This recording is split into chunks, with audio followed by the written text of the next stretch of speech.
Hello दोस्तों, तो हमारी आज की कहानी है ननद रानी। आप अपना ससुराल संभालिए, मैं अपना ससुराल खुद संभाल लूँगी। तुम्हारी हिम्मत कैसे हुई मेरे ही घर में आकर मुझ पर रोक टोक लगाने की? होती कौन हो तुम? अरे तुम्हारी तो हैसियत भी नहीं है कि तुम मेरे घर में कदम रखो। अपनी भाभी की ऐसी बातें सुनकर सुरभि को आज बहुत बड़ा झटका लगा और वह सोचने लगी कि हमेशा शांत रहने वाली और मेरे मायके आने पर दीदी दीदी करने वाली, आगे पीछे घूमने वाली भाभी एकदम से कैसे बदल गई। वह तो मेरी हर इच्छा और आदेश का अनुसरण करती थी। सुरभि वहीं अपना सिर पकड़कर बैठ गई। तभी गेट पर एक गाड़ी आकर रुकी। नेहा अपने सास ससुर का सामान गाड़ी में डालने लगी और हाथ पकड़कर उन दोनों को घर से बाहर करने लगी। सुरभि के माता पिता अपनी बहू के आगे हाथ जोड़कर गिड़गिड़ाए जा रहे थे।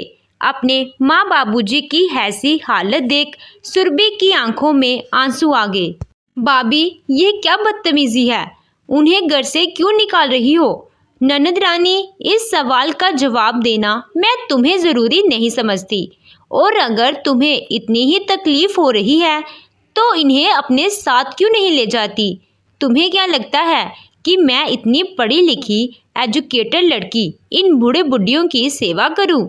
यह सुनते ही सुरभि ने गुस्से में अपनी भाभी का हाथ मरोड़ दिया तो उसकी मम्मी ने एक जोरदार तमाचा सुरभि के गाल पर जड़ दिया।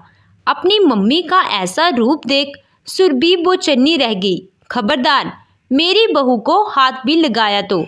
पर माँ, भाभी आप और बाबूजी को मर गई तेरी माँ और बाबूजी, किस हक से तू उस पर उंगली उठा रही है? भैया देखो ना, माँ को क्या हुआ है। लगता है भाभी ने उन्हें कुछ करवा दिया है। इतने में एक और चांटा उसके गाल पर पड़ा, जिसकी आवाज़ से ही उसका सिर घूम गया। निकल जा तू अभी इस घर से। तेरे कारण आज हमें यह दिन देखना पड़ रहा है। मेरे कारण? सुरभि सोचने पर मजबूर हो गई कि उसने ऐसा क्या कर दिया। तभी उसकी आंखों के सामने उसके कर्मों का चलचित्र घूमने लगा। अमन देखो, अब मुझसे तुम्हारी मम्मी की और सेवा नहीं होती। मैं भी थक जाती हूँ। घर के काम, बच्चों के काम और ऊपर से आपकी माताजी की देखभाल। अब मुझे एक साड़ी चाहिए, ना ही कोई कीमती तोहफा। बस मुझे इनसे मुक्ति दिला दीजिए। अपनी माता जी को वृद्धाश्रम छोड़ आइए। मेरी सहेली भी अभी पिछले महीने अपनी सास को वहीं छोड़कर आई है। अब उसे बड़ा आराम है, वरना उसकी सास ने तो उसका जीना हराम कर रखा था। अपनी पत्नी सुरभि की ऐसी बातें सुनकर राघव के कानों में ऐसा लग रहा था मानो गर्म शीशा पिघल कर पर वह डल रहा हो, और वह लगातार बोले जा रही थी। आप तो सुबह चले जाते हो और रात को आते हो। बच्चे अपनी पढ़ाई और खेलकूद में व्यस्त रहते हैं। मैं अकेली कब तक देखभाल करूं? देखभाल करते करते अब मैं भी कुछ पल फुर्सत और बिना जिम्मेदारी के अपनी जिंदगी जीना चाहती हूँ। सुरभि, तुम यह कैसी बातें कर रही हो? तुम्हारा दिमाग तो खराब नहीं हो गया है? अपनी मम्मी को मैं वृद्धाश्रम कैसे छोड़ दूँ, जिन्होंने मुझे जन्म दिया, बचपन से लेकर आज तक मेरी हर इच्छा पूरी की, मुझे पापा के बिना पढ़ाया लिखाया, यहाँ तक कि मुझे इस काबिल बनाने के लिए माँ ने अपने खाने पीने, पहनने ओढ़ने तक का त्याग कर दिया था और लोगों के घर घर जाकर कड़ी मेहनत करके पैसा कमाया था। माँ की उस तपस्या के कारण ही मैं आज इस लायक बन पाया। अगर माँ नहीं होती तो आज मैं भी कहीं किसी की गाड़ियाँ या जूते साफ कर रहा होता। पापा तो मेरे जन्म होने के 2 साल बाद ही गुजर गए थे। माँ ने मुझे बाप और माँ दोनों का प्यार दिया। मैं उनके प्यार को कैसे भुला दूँ? तुम्हें जो करना है कर लो, लेकिन मैं तुम्हारी इस बात से बिल्कुल भी सहमत नहीं हूँ और यह कभी नहीं होगा, राघव ने कड़क लहजे में चिल्लाकर कहा। तो फिर आप भी मुझसे उम्मीद मत रखना। अपनी माता जी के काम खुद करिए। मैं उनकी नौकरानी नहीं हूँ जो आगे पीछे उनके डोलती फिरूं। इतना कहकर सुरभि वहां से चली गई। राघव अपनी मम्मी को एकटक देख रहा था। कितनी कमज़ोर हो गई थी वो। बहू की बातों से उन्हें भी सदमा लगा और वह भी गुमसुम सी हो गई। राघव अपनी मम्मी कौशल्या देवी की दिल से इज्जत करता था, उनकी सेवा करता था। उसका मानना था कि उसकी मम्मी ने उसे पालने में, पढ़ाने लिखाने में, इस लायक बनाने में कोई कसर नहीं छोड़ी, तो वह अपनी मम्मी की सेवा में कोई कसर नहीं छोड़ना चाहता। लेकिन सुरभि को कौन समझाए कि वह गलत जिद लेकर बैठ गई है। मैं अपनी मम्मी को वृद्धाश्रम कैसे छोड़ सकता हूँ। अपनी मम्मी का जीवन उसकी आंखों के आगे घूमने लगा। कौशल्या जी और आनंद जी का विवाह उसके घर वालों ने कम उम्र में ही करवा दिया था। कौशल्या जी संयुक्त परिवार में ब्याह कर आई थी। सास ससुर, देवर नंद सबका काम करती थी, क्योंकि शादी के 5 साल तक भी उनकी कोख सूनी थी। डॉक्टर ने कहा था कि कौशल्या जी बच्चे को जन्म नहीं दे सकती, क्योंकि वह बहुत ही कमज़ोर हैं। बच्चे को जन्म देने के लिए अभी उनका शरीर तैयार नहीं है। लेकिन फिर भी कौशल्या जी ने डॉक्टरों के आगे विनती की और पूरा इलाज लिया। उसने हर मंदिर मस्जिद में माथा टेका, अपनी मुराद लगाई। तब जाकर एक दिन उसने खुशखबरी सुनाई कि वह माँ बनने वाली है।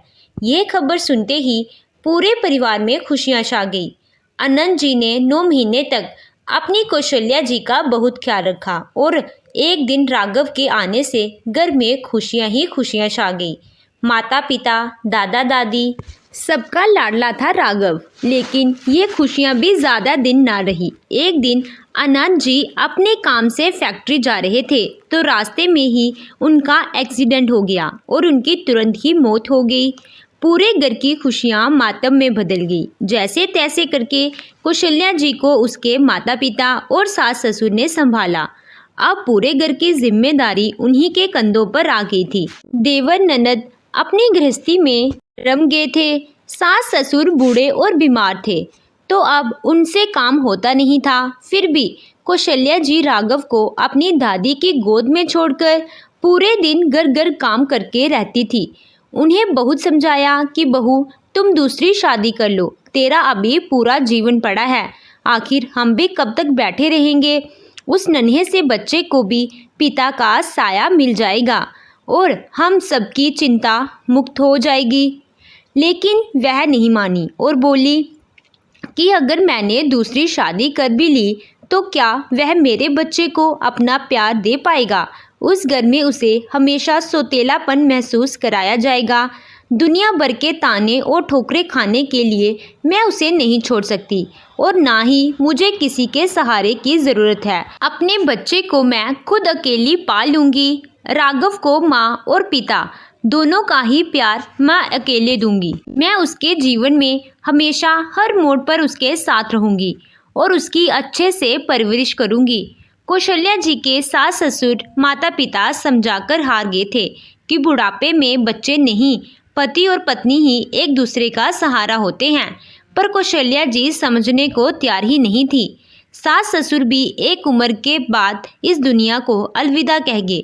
राघव भी अब धीरे धीरे बड़ा होने लगा था और वह अपनी माँ की मजबूरियाँ समझने लगा। कौशल्या जी पूरे दिन घर घर काम करके आती, तो राघव अपनी पढ़ाई के साथ साथ अपनी मम्मी के घर के कामों को निपटा के रखता था और ऐसे ही दिनों का जीवन चलता रहा।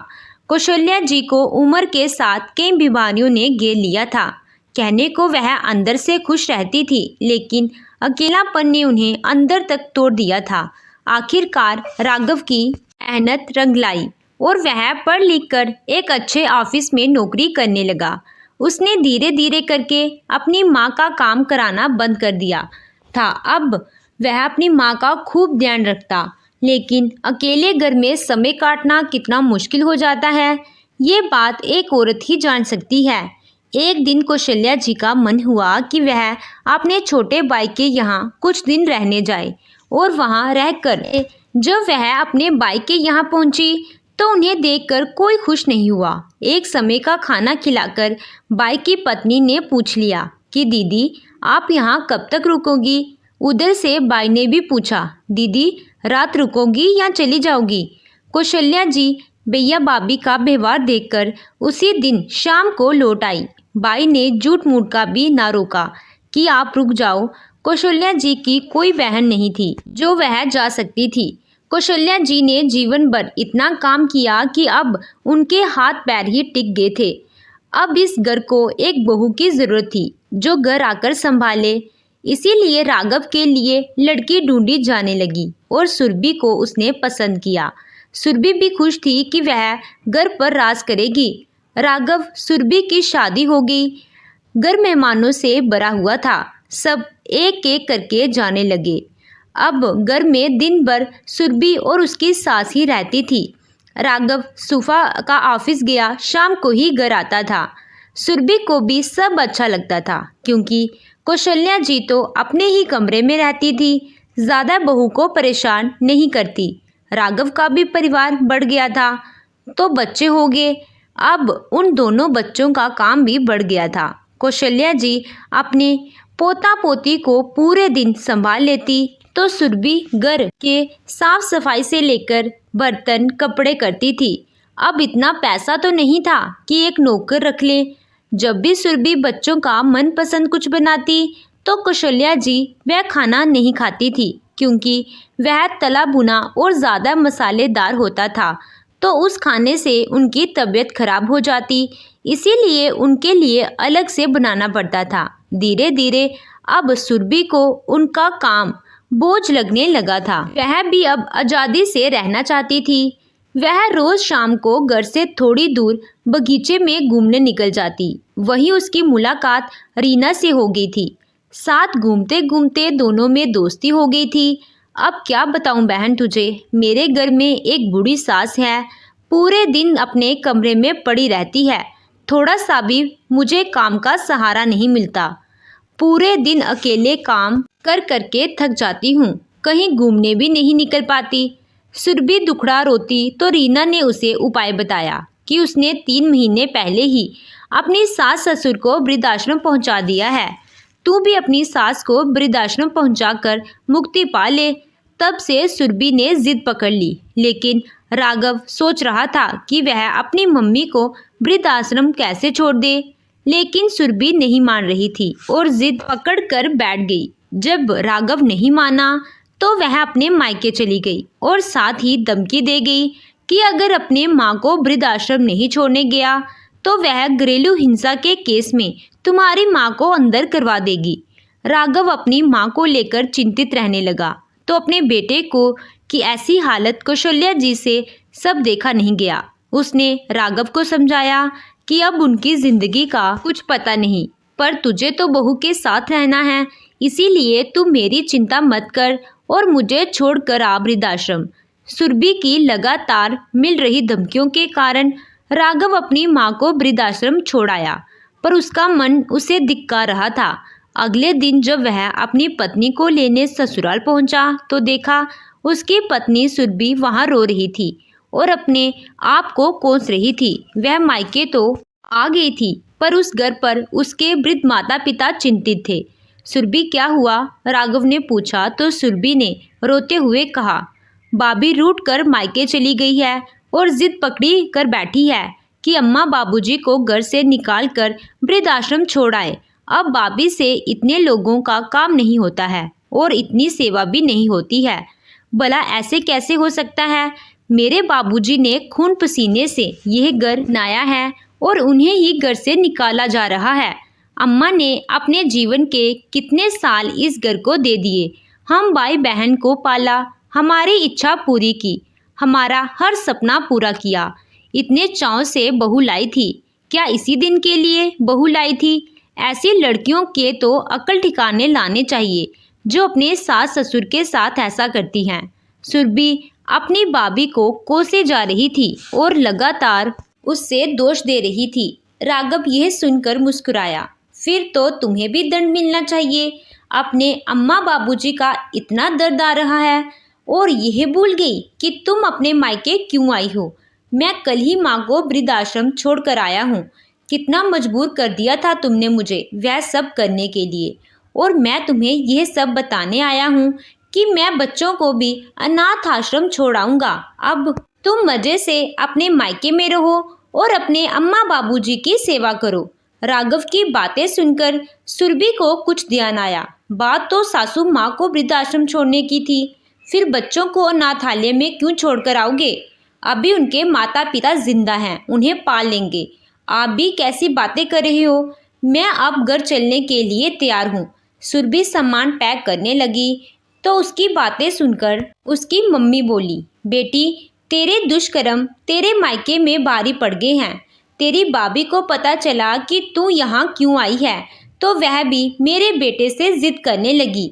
यह तो अच्छा उपाय है, अम्मा बाबूजी को भी वृद्धाश्रम छोड़ाओ, मुझे भी सेवा के झंझट से मुक्ति मिल जाएगी। वह भी अब आज़ाद रहना चाहती है, अपने मुताबिक जीना चाहती है। अपनी मम्मी की बातें सुनकर सुरभि अपना सिर पकड़कर बैठ गई। अम्मा मुझे माफ़ कर दो, मैं इतनी स्वार्थी हो गई थी कि अपने ही पति की माँ का सम्मान ना कर सकी। जिन्होंने राघव को माँ और पिता दोनों बनकर पाला, उन्हें ही मैंने घर से निकाल दिया। जिन्होंने यह घर बनाया और राघव की परवरिश की, अपनी देवी समान सास को मैंने वृद्धाश्रम कैसे पहुंचा दिया? आप भी मुझे माफ़ कर दीजिए। सुरभि राघव के पैरों में गिरकर माफ़ी मांगने लगी। मुझे मम्मी जी के पास ले चलिए। इतने में सुरभि जी, यह सब एक नाटक था। आप अम्मा बाबूजी की चिंता मत करिए, मैं उनका सदैव ध्यान रखूंगी। आपको सही राह दिखाने के लिए हम सब ने मिलकर यह नाटक किया, क्योंकि जब चोट अपने पर लगती है तभी दर्द की अनुभूति होती है। नंद रानी, आप अपना ससुराल देखिए, मैं अपना ससुराल खुद संभाल लूँगी। आप अपनी सास की सेवा करिए। आपके अम्मा बाबूजी अब मेरी जिम्मेदारी हैं।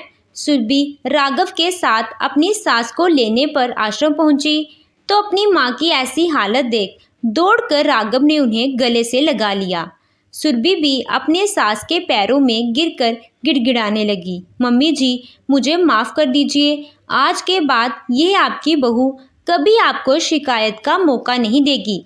बहू की बातें सुनकर कौशल्या जी की आंखों में आंसू आ गए और उन्होंने अपनी बहू को गले से लगा लिया। पोता पोती भी दौड़कर अपनी दादी से लिपट गए। तो दोस्तों, आपको ये कहानी कैसी लगी कमेंट कर ज़रूर बताएं। कहानी अच्छी लगी हो तो वीडियो को लाइक कीजिएगा। अगर आप हमारे चैनल पे नए हैं तो प्लीज़ हमारे चैनल को सब्सक्राइब कीजिएगा। Thank you.